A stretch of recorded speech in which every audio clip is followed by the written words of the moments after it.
네, 공정거래위는 지난 2017년 글로벌 반도체 설계 전문 회사인 퀄컴에 1조 원대의 과징금을 매겼습니다.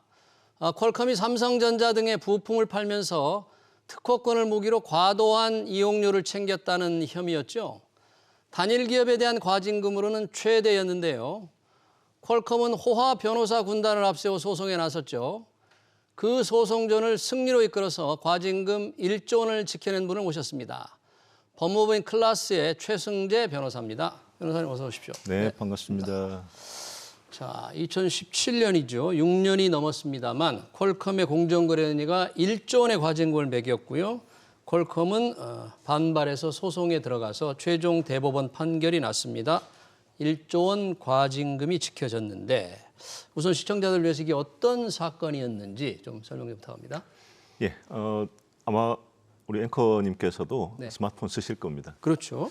스마트폰이라고 하는 것이 이제 통신을 하는 기기인데 네. 통신을 하는 기기에는 반드시 그 모뎀 칩이라는 칩이 필요합니다. 네. 그 칩을 통해서 이제 신호가 들어오면 받고 밖으로 보내는데 그 칩을 생산하는 회사가 퀄컴입니다. 퀄컴. 예, 그 퀄컴이 CDMA라는 방식의 이제 칩을 생산을 하고 있는데 그 CDMA라는 방식은 한국의 애틀이 우리나라하고 같이 사실은 상용화를 했던 칩입니다. 그래서 전 세계적으로 이제 CDMA라는 방식이 사용되고 있는데 문제는 이러한 CDMA라는 방식의 칩이 말하자면 언어 같은 거거든요. 한국말을 독점을 시킬 수 없지 않습니까? 그러니까 이런 기술들을 보통 저희가 할 때는 표준으로 이제 지정해주면 프렌드라고 해서 누구든지 앞으로 이 기술을 쓰고 싶은 사람들이 있으면 이 기술을 공정하고 그리고 비차별적이고 합리적인 조건으로 라이선스를 하라고 이미 약속을 했습니다. 아, 그러니까 표준 특허 기술을 인가를 해주는 대신은 조건을 거는 게 몇 가지 조건이죠? 프렌드라고 프렌드. 하는 네.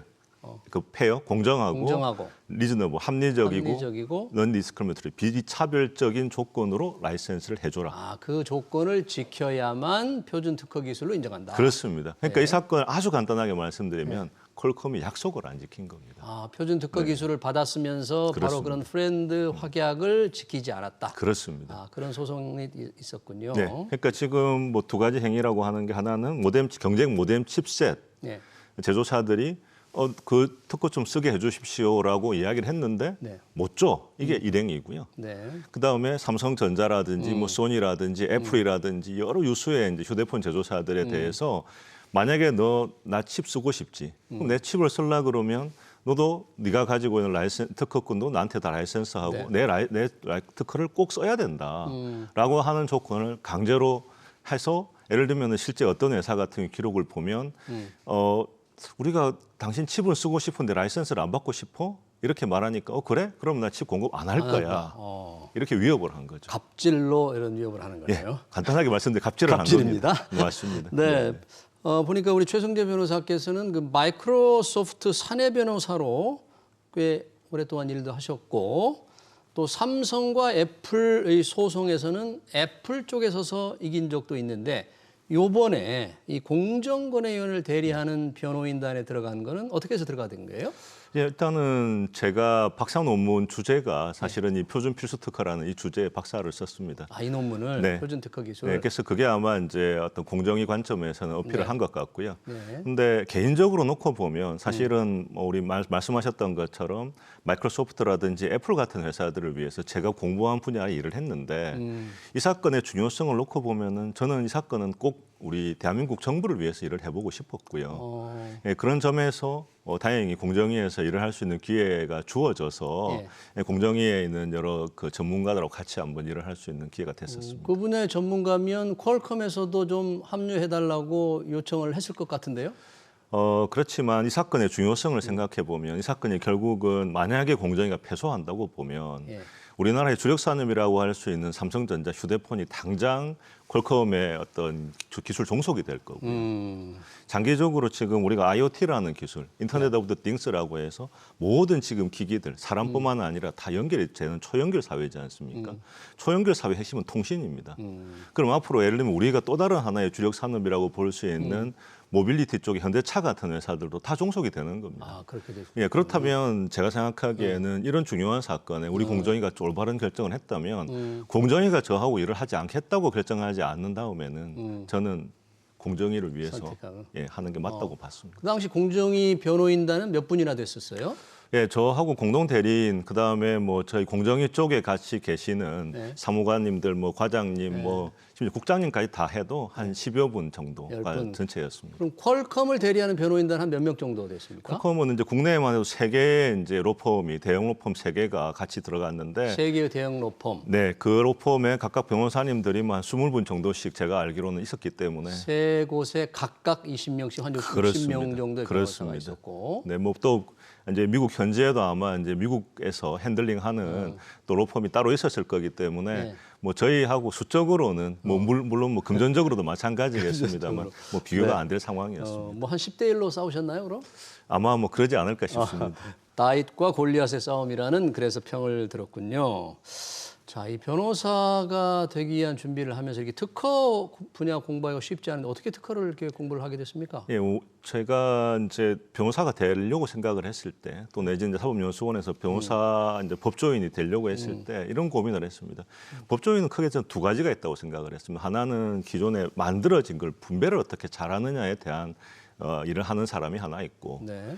뭔가 새로운 걸 생산하는 데 기여하는 변호사가 있다고 생각을 했는데 저는 특허와 같은 이런 지재권 분야가 실제 무언가를 생산해내는 데 기여할 수 있다고 봤습니다. 아, 뭔가 저는 새로운 걸 만들어내는 데 기여할 수 있다. 그렇습니다. 그래야 왜냐하면 저는 궁극적으로 우리나라가 더 경쟁력을 갖추려면 공학자가 잘 사는 나라, 엔지니어가 잘 사는 나라가 돼야 된다고 보는데 그 엔지니어들을 돕기 위해서 법을 하는 사람으로서 법조인이 할 수 있는 게 바로 지재권입니다. 지적재산권이다. 저는 그래서 그걸 선택을 하게 된 거예요. 그렇군요. 그런 선택을 하게 돼서 이번 공정위에서 승리를 하게 됐는데 아까 이제 그 표준 특허 기술에 관한 프렌드 조항, 공정하고 합리적이고 비차별적인 그런 걸 지켜야 된다는데 가장 큰 법리적 쟁점이 바로 그 분야를 어떻게 해석하느냐였습니까? 그러면 어떤 거였습니까? 그렇습니다. 지금 말씀하셨던 것처럼 기본적으로 이 사건은 프렌드라고 약속을 어긴 거다라고 말씀을 드렸는데 사실은 이게 프렌드라는 약속은 특허, 특히 표준 특허라고 하는 기술적인 쟁점. 예. 그다음에 이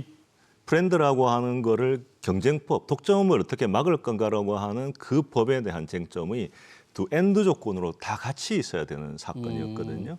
그러다 보니까 굉장히 이제 복잡성이 큰 데다가 예. 심지어 또 사실은 퀄컴은 그거 외에도 뭐 국제 예양이라든지 뭐 국제적인 조사 관행이라든지 여러 국제법적 쟁점까지 같이 끌고 들어와서 예. 사건에 심지어 관련되는 그쪽 전문가들만 10명 이상 퀄컴 쪽 전문가들이 와서 예. 증인 신문을 할 정도로 예. 아주 복합성이 그래서 컸었습니다. 네. 이 퀄컴 쪽의 논리를 깨기 위해서 우리 변호사께서 동원한 가장 강력한 논리는 뭐였습니까? 제가 생각하기에는 상대방이 사건을 복잡하게 만들수록 예. 저희는 오히려 쟁점을 명쾌하게 하는 게 중요하다고 봤습니다. 아, 명쾌하고 뭐 단순하게. 네, 그렇습니다. 그러니까 결국은 뭐냐면 이 사건의 쟁점은 사실은 브랜드라고 하는 것에 있고 표준 필수 특허라고 하는 것이 실제 어떻게 제정되고 또 내지는 만들어져서 그것이 어떻게 실제 산업계에 있어서의 어떤 기대를 만들어내는가. 그래서 누군가가 그러면 앞으로 이 산업, 통신 산업에 들어오고자 싶은 사람들은 예. 아, 브랜드라는 게 있으니까 나는 들어올 수 있다고 기대를 하지 않았겠습니까? 네. 그런데도 불구하고 갑자기 약속을 어겨버리고 자신들이 내세우는 어떤 부당한 조건을 무조건 받아들이지 않으면은 실제 시장에 생존할 수 없도록 만드는 행위를 한다면 네. 과연 그 행위가 실제 가지는 경쟁법적 영향이 무엇일까라고 하는 것을 오히려 복잡한 쟁점을 특허와 경쟁법이라고 하는 쟁점으로 압축시켜서 재판부로 하여금 오히려 사건을 명쾌하게 하도록 하는 것이 오히려 저는 주요했다고 생각합니다. 네. 이 소송이 정말 오랫동안 지속이 됐잖아요. 6년 네, 넘게 그렇습니다. 됐는데 네. 몇 번의 뭐 위기도 있었을 것 같은데 흐름이 바뀔 만한 그런 위기, 그런 순간도 좀 있었죠? 아, 있었습니다. 어떤 경우가 뭐 여러 가지 있었겠지만 저는 가장 큰 위기가 미국에서 제9항소법원이 네. 1심 법원 판결을 뒤집었을 때입니다. 사실은 우리가 서울 고등법원에서 판결을 하고 있던 중에 미국의 북부 캘리포니아 지방 법원에서 네. 사실은 이 공정위와 같은 취지의 판결을 해줬었습니다. 아, 똑같은 거를 미 북캘리포니아에서 했는데 그렇습니다. 그때 이제 저희 한국계 루시고 판사가 그 사건을 담당을 했었습니다. 그러면서 우리 공정위도 굉장히 많이 인용을 하고 해서 사실은 그 결정이 굉장히 이제 우리 결정이 긍정적이었습니다. 그런데 항소법원에서는 그 판결을 완전히 뒤집어 버렸거든요. 항소법원에서 1심 판결을 뒤집었다. 그렇습니다. 그러니까 그 상태에서 이제 상대방 원고 측 대리인은 예. 저 미국 법원에서 이렇게 뒤집었으니 우리도 저 1심 법원에 뒤집어진 것처럼 우리도 뒤집어 달라라고 하는 취지의 이제 공세를 끊임없이 펼쳤죠. 근데 예. 어떻게 보면 다행인 것이 저희가 애초에 이제 제가 소송을 진행하는 과정에서 지금은 지방 법원이 우리하고 유리하게 판결했기 때문에 유리하지만 네. 만약의 경우에 이게 뒤집어질 것도 생각을 해야 된다라고 생각을 했고 예. 우리 고등법원도 사실은 그런 지점에서 그냥 그걸 인용한 게 아니라 그게 나와 있는 사실관계들을 하나하나 정인신문을 하고 다 검증을 사실 조사를 했었습니다. 예. 그렇기 때문에 사실은 제가 보기에는 이제 원고의 어떤 그런 구항소법원 판결에 기댄 공세를 이겨내고 버텨낼 수 있지 않았나 싶습니다. 네, 그런 위기적인 순간이 있었군요. 그렇습니다. 북부 캘리포니아 항소법원에서 1심 법원을 뒤집었을 때가 이제 위기였다. 그렇습니다. 자, 이 퀄컴전 승소, 뭐 다윗과 골리앗의 싸움에서 이겼다. 이렇게 이제 평을 듣는데, 우리 최 변호사님 생각하시기에 이 승소 소송전에 이긴 데 의의라고 할까? 의미를 어떻게 두고 계십니까? 저는 아주 간단하게 압축을 하면 우리가 앞으로 통신 빅뱅의 시대에 예. 우리 산업의 근간이라고 할 수 있는 뭐 딱 그 회사를 특정하기는 그렇습니다만 뭐 사실이니까 삼성전자 네. 그리고 현대자동차라고 하는 우리 산업을 이끌고 나가는 두 개의 축이 되는 어떤 회사들 그리고 전자산업, 반도체 산업 그리고 통신산업 내지는 이동통신과 관련된 분야뿐만 아니라 모빌리티 분야의 자동차를 포함한 분야가 어떤 퀄컴이라고 하는 특정 회사의 시장 지배력에 종속되지 않고 향후에 그러한 퀄컴이 부당한 행위를 하는 것에 대해서 제어를 해서 예. 제가 말씀드리는 거는 퀄컴이 기존에 해왔던 기술 혁신 노력을 결코 폄하하려는 게 아닙니다. 예. 잘했지만 제가 가끔 드는 비유가 열심히 공부해서 1등을 하는 것을 저희가 뭐라고 할 수는 없습니다. 그렇죠. 열심히 공부해서 1등 하는데. 그렇습니다. 네. 그런데 1등을 하는 과정에서 편법을 쓰거나 뭐 아니면 다른 친구들을 괴롭히거나 하는 행위를 해서 안 되지 않겠습니까? 그렇죠. 그러니까 마찬가지로 퀄컴이 그런 혁신 노력을 지금까지 해온 것에 대해서 우리 산업에 있어서 이동통신이든 향후의 모빌리티 산업에서 그런 행위를 하는 갑질을 해서는 안 된다라는 것을 분명하게 시그널을 줬다. 아, 그래서 우리가 그런 어떤 부당한 행위에 의해서 우리 산업이 종속되는 걸 막았다는 점에서 저는 이 소송을 하는 과정에서 늘 어떤 생각을 했냐면 예. 내가 이 소송을 하고 최선을 다하고 내지는 밤을 새워서라도 뭔가 일을 하는 것이 나는 대한민국 국가대표다. 라는 그렇군요. 생각으로 일을 했고 네. 결과가 좋아서 그런 일을 막았다는 점에서 네. 이 사건에 의의가 있다고 저는 생각합니다. 만약에 공정위가 패소했다면 이게 금액이 보통입니까? 이게 1조 원인데 네. 어떻게 되는 거예요? 만약에 패소했다면? 참 생각하면 끔찍한 일인데요. 이게 일단은 이제 실무 간단하게 말씀드리면 1조 원을 만약에 배상을 과징금을 부과하면 예. 과징금을 일단 한국은행에 납부를 하게 됩니다. 아, 이 퀄컴이 먼저 내고 소송을 한다 이거죠? 그렇습니다. 납부를 하고 난 다음에 소송을 하게 되는데 만약에 저희가 패소를 했다 그러면 이 1조 원에다가 가산되는 이자를 얹어서 다시 다 퀄컴에 돌려줘야 되는 그런 상황이었습니다. 얹어서 줘야 될 돈이 얼마나 됐을까요? 만약에 줬다면?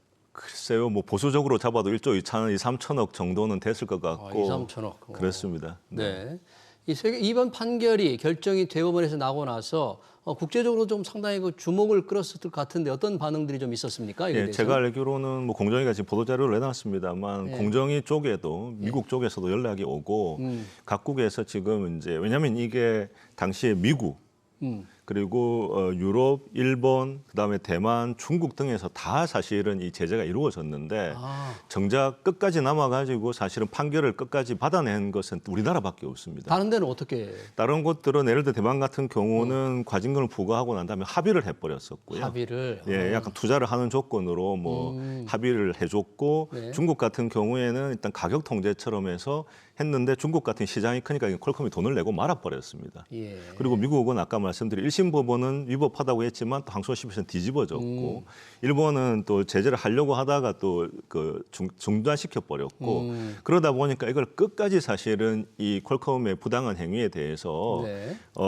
끝까지 파고들어서 제재를 한 것이 유일한 것이 우리나라이기 때문에 예, 그런 지점에서 우리나라 여러 가지 이제 그런 그 질문들이나 의의에 대해서 지금 요청들이 있는 것 같고요. 예. 한편으로 생각하면 우리가 왜 그럴 수 있었나라고 하는 것은 예, 왜 그럴까요? 우리는 실제로 보면 삼성의 엑시노스라고 하는 AP 칩도 가지고 있고 AP 칩. 한편으로는 또 휴대폰 제조사들로 가지고 있는 드문 나라입니다. 그렇죠. 예. 휴대폰 그런- 제조도 하고 이 스마트폰의 뇌라고 할 수 있는 이 중앙 처리 장치의 그렇습니다. 칩도 가지고 있고. 그렇습니다. 예. 그렇기 때문에 우리 입장에서는 산업 정책적인 관점에서도 이것을 함부로 그냥 중단시킬 수는 없었을 것인데 네. 예, 그런 점에서 보면 이번 이 대법원의 결론은 그런 어떤 산업적인 측면에서도 분명히 경종을 울렸다라는 의의가 있다고 생각합니다. 네.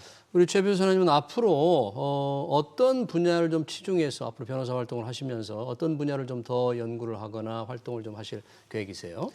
예, 저는 뭐 일단 제 입장에서는 지금까지 제가 박사학위를 받고 또 뭐 마이크로소프트, 애플 사건들을 거쳐서 퀄컴 사건까지 이르기까지의 일련의 어떤 세계 트릴로지 3부작이라고 할 수 있는 사건을 예. 표준 필수 특허와 관련해서 저는 약간은 이제 중간 정산 정도를 했다고 생각합니다. 중간 결산 정도 네, 했다. 중간 결산을 했다고 생각하고 향후에 이제 아까 말씀드렸던 것처럼 특허나 이런 지재권 분야에서 뭐 저작권과 같은 콘텐츠 또 크리에이터들도 마찬가지입니다만 우리나라의 이런 크리에이터들 저작권자든 공학자든 발명자든 이런 사람들을 위해서 우리가 어떤 법제가 더 바람직할지 또 그런 관련된 분쟁들에서 어떤 기여를 할 수 있을지에 대해서 소명 의식을 가지고 네. 계속 좀 더 공부하고 또 실무를 해나갈 생각입니다. 콘텐츠 창작하는 분들을 어떻게 좀 법적으로 도울 건가? 그렇습니다. 제가 뭐 최근에 작년에 집필한 책 중에 이제 음악 저작권 침해와 관련된 책을 집필을 했었습니다. 음악 저작권. 네, 그래서 지금 음악 산업들이 많이 커지고 있는데